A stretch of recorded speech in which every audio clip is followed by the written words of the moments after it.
Hi guys, welcome back to the channel. Today we have it in a Ford Focus. This is a 2014 and this is having a Cambelt water pump change. So let's get straight into it.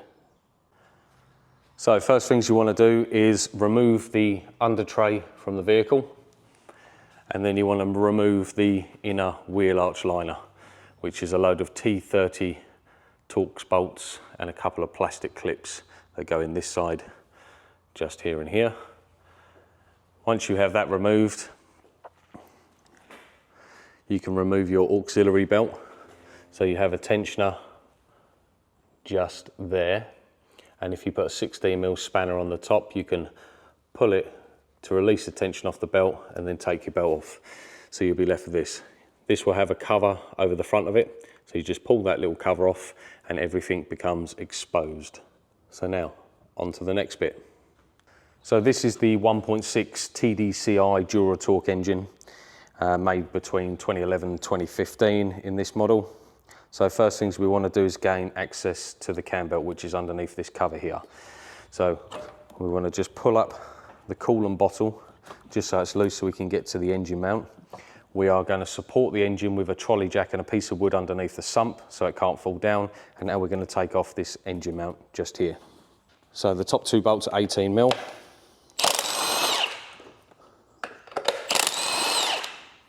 We're just going to undo those, pop the nuts to one side, then you want to swap over to a 15mm to get the lower two that hold the engine mount just down here.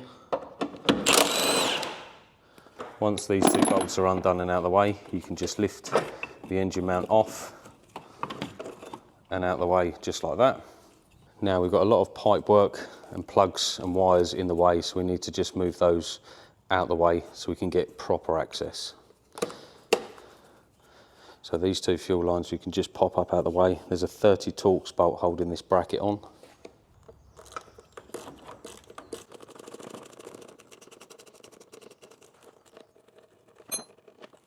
Once you've undone this 30 Torx, there's a little plastic clip on the top. You just squeeze together and the bracket will come out. Also has a plug attached to it on the other end.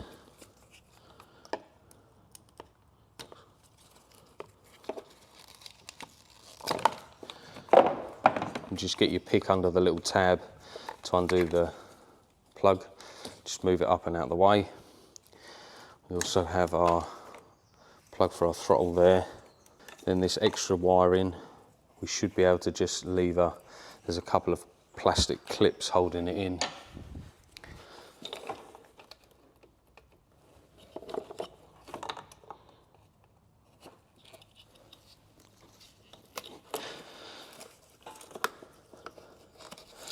So now that wiring's free, that shouldn't be too much of an issue. Once we get this lower engine mount off, we'll be able to remove the covers to gain access to the cam belt.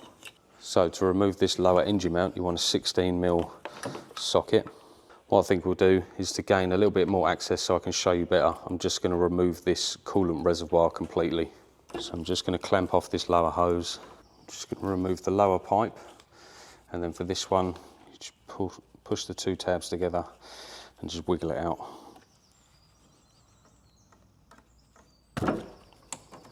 This small pipe here, just be very gentle because they do break easily.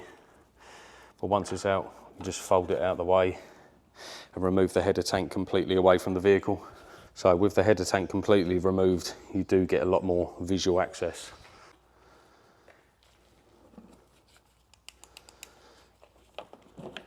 So down here you can see we need to undo the bolts that go into this mount here. And we've obviously removed our auxiliary belt, and the timing cover is this black cover all the way behind it. So once we remove all of this stuff, we can start to undo the cover and take that off.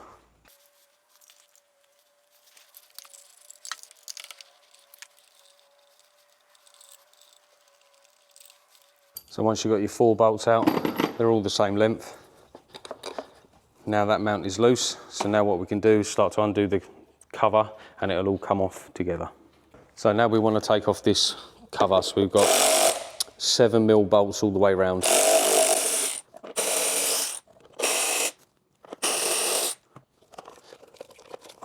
When you undo the 4 7mm bolts, you should be able to just wiggle the cover off just like that.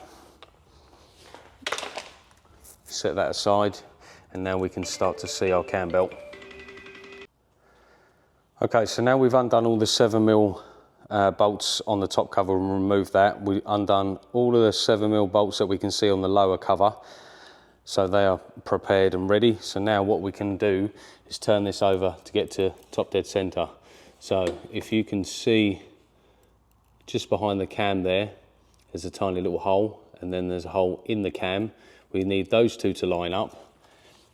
And then on the lower pulley, there's a hole in the top right there, which needs to line up with a hole behind it so it can be in top dead center. Then we can take the lower pulley off and carry on stripping down.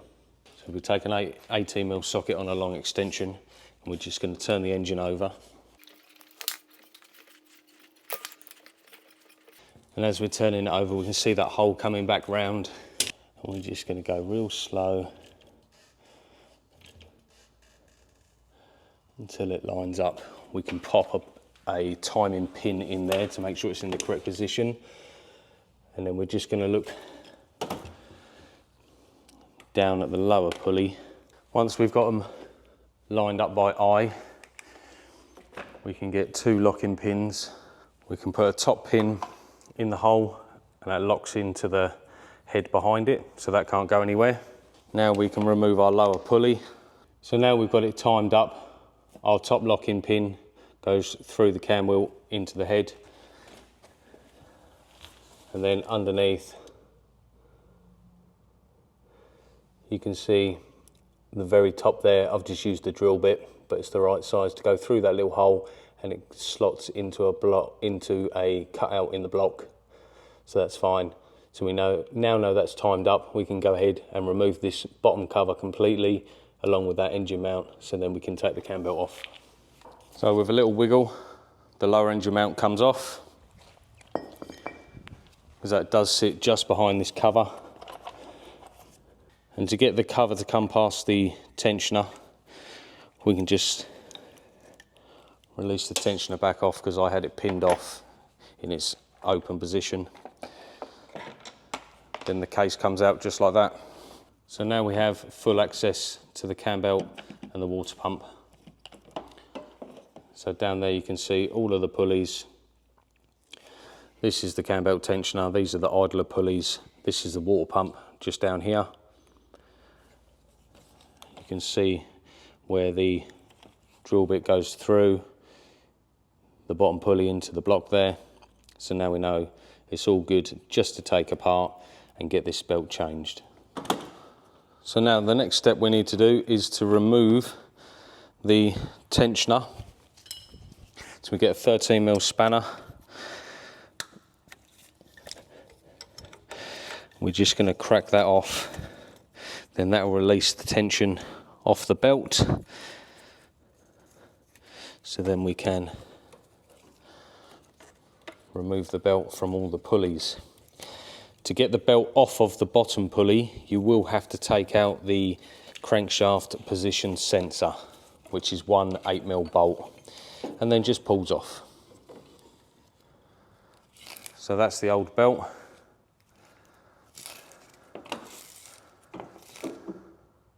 Still an original FOMO. This car's done 78,000 miles, so it's overdue.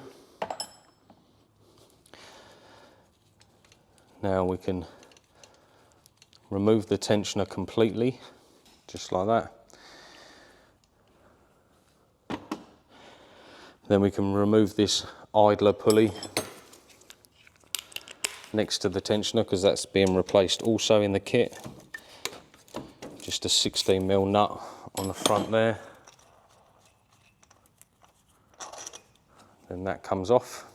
Now the water pump sits just down here. So the water pump sits just there and is held in with 1, 2, 3, 4, 5, 6, 7, 8mm bolts. So we're going to undo all them bolts and then pry it away from the side of the block. All the water will come out, so make sure you put a container underneath to catch all the coolant so you can dispose of it correctly. So with all of them 8mm bolts out, we're going to get yourself a lever bar. You just want to gently pry it away from the block there.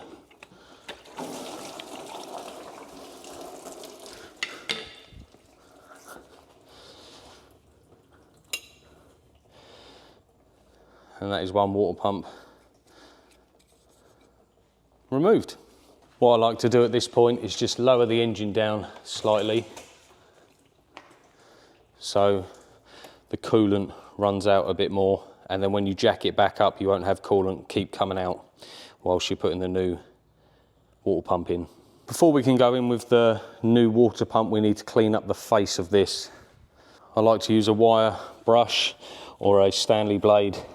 And once you've cleaned it up with the wire brush or fine sandpaper or Stanley blade, whatever you're using, make sure the surface is really nice and clean.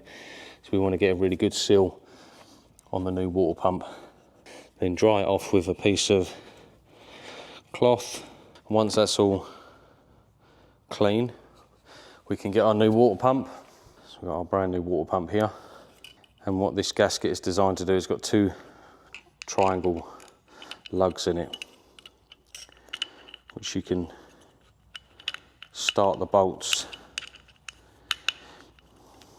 into these triangle lugs here. And what that will do is hold the gasket in position when you go back on. So with these two bolts started in the triangle slots, it holds the gasket in perfect position of where it needs to go. So now we can just lower that down into position.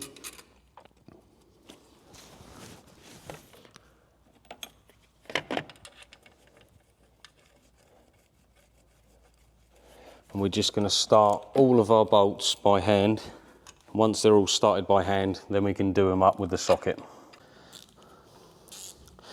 Now we can tighten all the bolts down.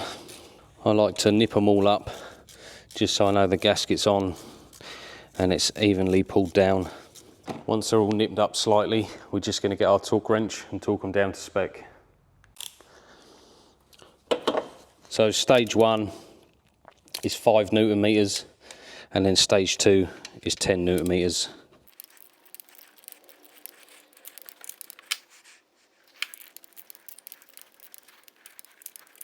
And that's it, that's your water pump installed and all the bolts done up correctly. Now we can move on to our Cambelt. So we have our new belt, new tensioner, new idler and lower bolt.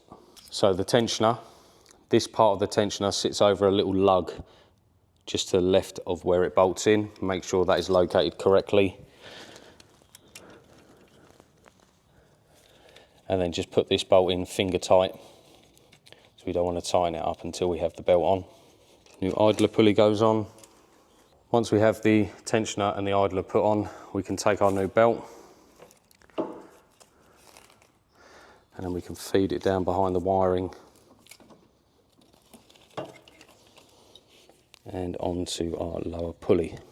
Once you feed your cam belt around all of the pulleys, just bear in mind that the fuel pump, even though I haven't locked it with a pin, there is a hole and you'll see the cutout. So when you're putting your belt on, just be mindful that you don't move that out of position. You can lock it with a pin if you want to, but I don't need to. Now with that all in position, we can pull the pin on our tensioner, and now we're going to tension it up. So you need a 6mm Allen key and your 13mm spanner. So we're going to be turning this anti-clockwise, and behind the tensioner, where you see that it locates on the pin, you're going to see a little arrow or a little pointer. which as you start to do it up, will move up, and you want that to be dead center of the hole behind it. And once that is, we can just take our 13mm spanner. We're just going to nip up the tensioner so it can't move. Then we want to just double check, and then we're going to do up the 13mm.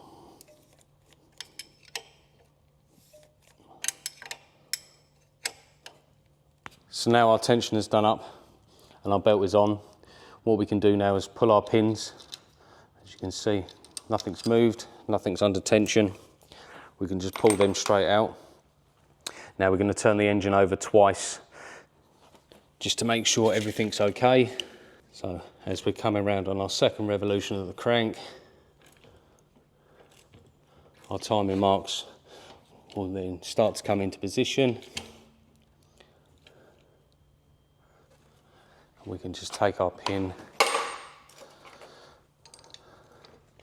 as it comes round, slot the pin in, do the same for the crank pulley. So we've got our top pin that's slid in nicely, and I'll show you you can just about see the fuel pump one just there. You can see the hole lines directly up in the middle of that slot. That slot is elongated, so when you tighten up the tensioner, the fuel pump can move slightly, so it doesn't put any extra strain on the belt. And then obviously we've got our pin going through the bottom there, so everything lines up and is all correct. So we're just going to double check everything's tight, and then we can start going back together. So remove your timing pins. Now let's start going back together. So with our lower cover in position, we can then take our lower engine mount, because that slots behind that cover. Then we can try and line everything up. Okay, so now we're starting to go back together. Don't forget to put your crankshaft position sensor back on. It slots just behind the lower cover. Once the lower cam belt cover is tightened up, all the 7mm bolts, then you can move on to popping these ones back in for the lower engine mount, which is your 4 16mm bolts. Now your lower engine mount is tight, we can go ahead and put on our top cover.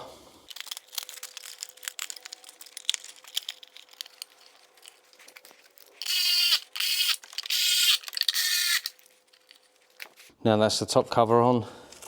Any wiring that you took out of any plastics, make sure you pop that back in as you go. Then we got our top bracket here, which we can plug back in. Now we can go ahead and lower the engine mount on. Now we've got our engine mount back on, we can take our trolley jack out from underneath supporting the engine. Now we need to pop our coolant bottle back in and put all of our pipes back onto the coolant reservoir. So now we can just go back down, put our lower pulley back on with our new bolt and our auxiliary belt, and then we can go for a first start. Okay, so now we've put on our lower pulley and our new auxiliary belt, as the old one was cracking. We're going to go for a first start, see how we get on.